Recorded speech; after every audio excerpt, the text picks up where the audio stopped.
what Sue said earlier about the ponies and the dreams and the thing. He was always doing that with us in rehearsal too, and I was always trying to decipher sort of what are we talking about here, Dale?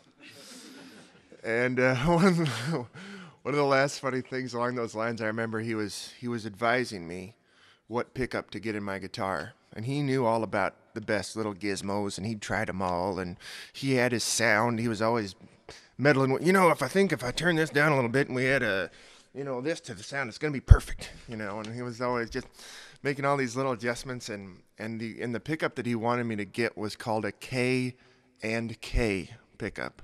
But in Dale's mind, it became a KKK pickup. I'm going to go get that white supremacy pickup.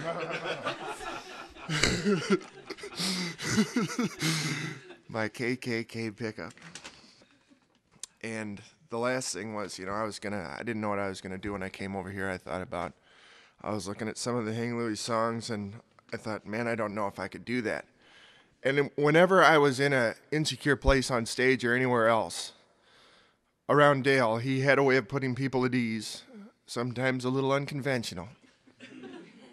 Like this one time I remember something was not very well rehearsed, and he was like, we can do it. Let's go. Let's just play it. And I was saying, Dale, no, I don't want to make an ass of myself. And he looked up with like the wild eyes, and he chicken bucked me up on stage. I hadn't been chicken bucked since I was like 7, so I had to do it. He shamed me into it. We pulled it off, and yeah, that was the way it was between us. So this is a little something I wrote, just some reflections about the guy, my time with him.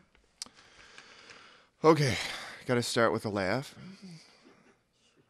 The laugh was a cross between a jackhammer and a truck without a muffler. It frightened small children, he'd say, and then erupt over his own joke. The voice was versatile enough to belt out hard rock or heavy soul, hit the right harmony, or carry off a ballad, effortless and unaffected. Always at the heart of the matter, nothing more and never less.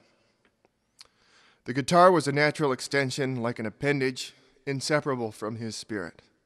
Versatile as his singing voice, an endless supply of expression at his fingertips. So he had all these gifts, and yet the ego gene was so underdeveloped, it could not be observed under the most powerful microscope. And an X-ray wouldn't reveal a mean bone in his whole body either. If Dale ever did complain, which was rare, and usually perfectly fair, he'd apologize for it later. And he did so well with the time he had, it's hard to see him go. But in the balance of loss and gain, he gave more than a share. So even in this moment of grief, we can all be grateful.